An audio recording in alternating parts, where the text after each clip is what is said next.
In this particular task, I'll explain you the strategy. I'll explain you what not to do and what to do in order to get full marks in read aloud.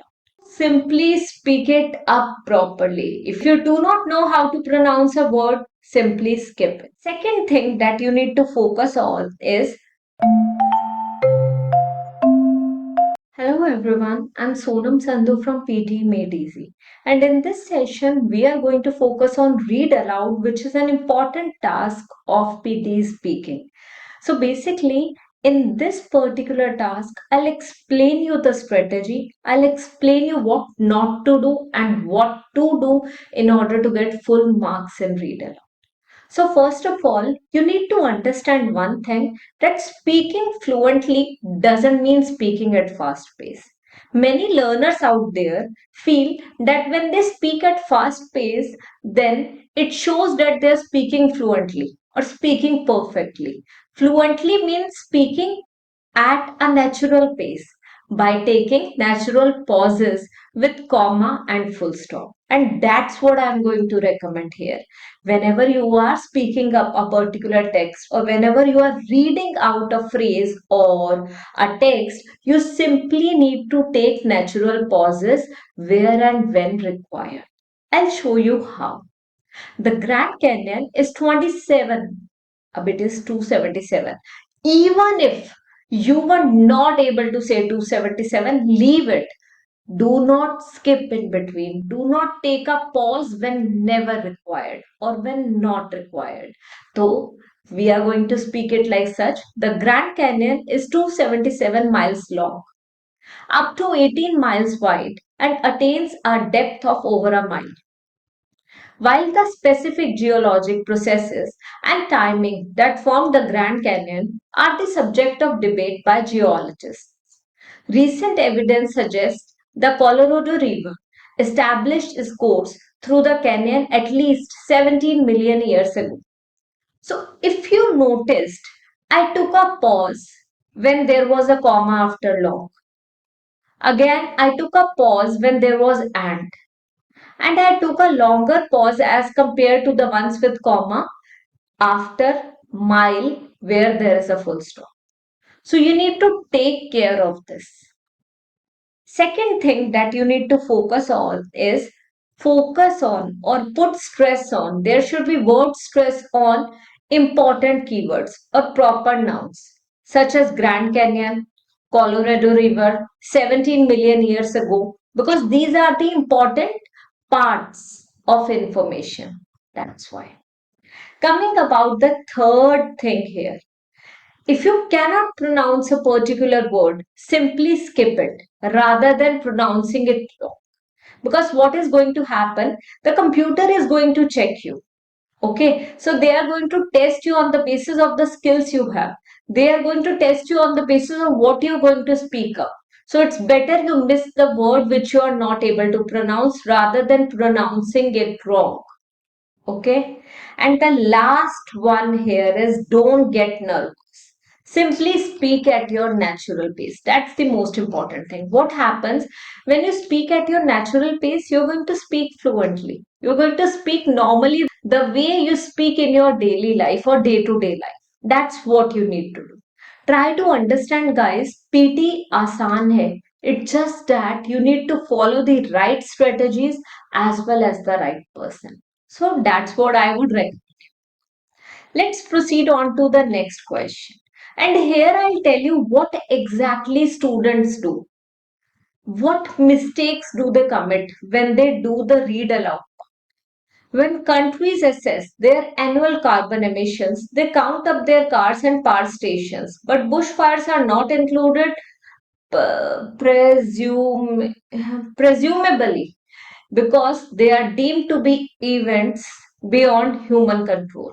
In Australia, Victoria alone sees several hundred thousand hectares burn each year in both 2004 and the present summer. The figure has been over 1 million hectares. Now, the point is, if you did not know how to pronounce presumably, you would have skipped it You would have simply spoken like such. But bushfires are not included because they are deemed to be events beyond human control. So they are not going to judge every single word.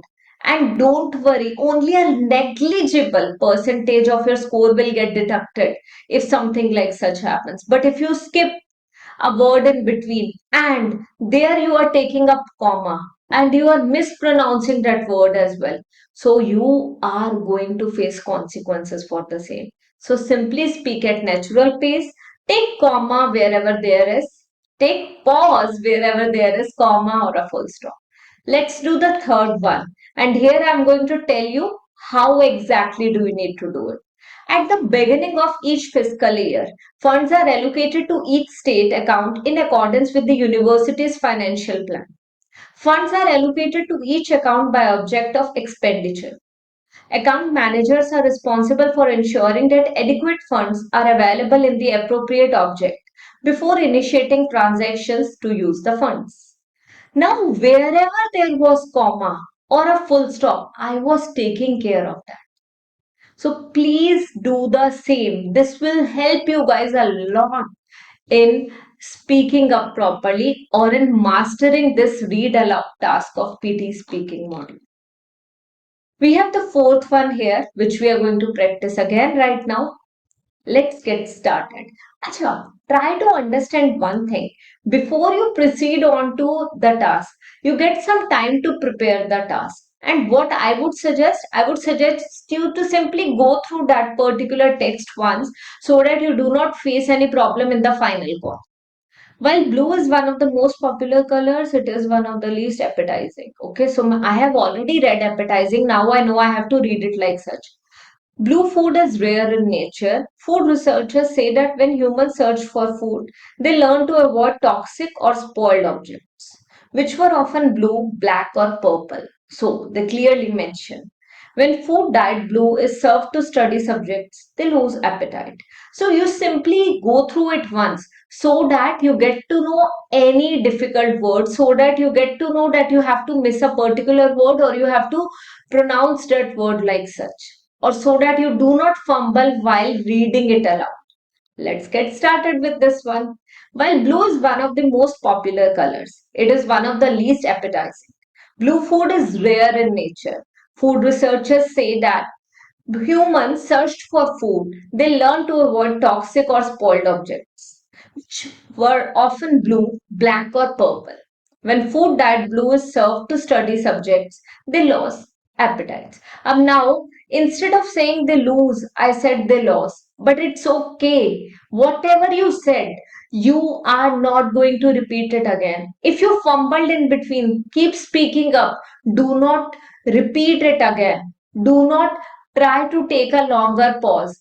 And that's what happened with me. And it is a human tendency. When we speak in our language as well, in our mother tongue as well, there also we take pause. So in case any such problem occurs during the exam time, don't worry. It happens. You simply need to pick up the pace. Simply need to speak up. That's what you have to do. Let's look at the fifth one. Although it hails from a remote region of the Western Himalayas, this plant now looks entirely at home on the banks of English rivers. Brought to the UK in 1839, it quickly escaped from Victorian gardens and colonized river banks and damp woodlands. Now it is spreading across Europe, New Zealand, Canada, and the US. So simply speak it up properly. If you do not know how to pronounce a word, simply skip it. Now we have two more questions here, and I would recommend you to practice these two yourself. You can see these two questions on the screen. Simply prepare the same in hardly 15 to 20 seconds and then read it aloud. While reading it aloud, record yourself so that you get to know what mistake have you done. After recording yourself, listen to the same recording and check it with the text. See what exactly went wrong and how did you speak up? Was it perfect? If not, retry, retake. This will help you a lot in scoring well in your PT speaking read aloud part. Last but not the least, if you liked this video, if you understood something, or if you got to know something new with the help of this video, if this particular technique helps you, simply share the video with two more learners out there. Because what happens whenever a teacher is teaching online on YouTube, that teacher is not getting anything. The teacher just wants appreciation, and that's what we get from you. So you can appreciate this video by sharing it with two more learners out there. You can appreciate this video by practicing with the help of the same technique, or you can appreciate this video by writing a sweet comment in the comment section below. Thank you so much. I'll see you in the next video.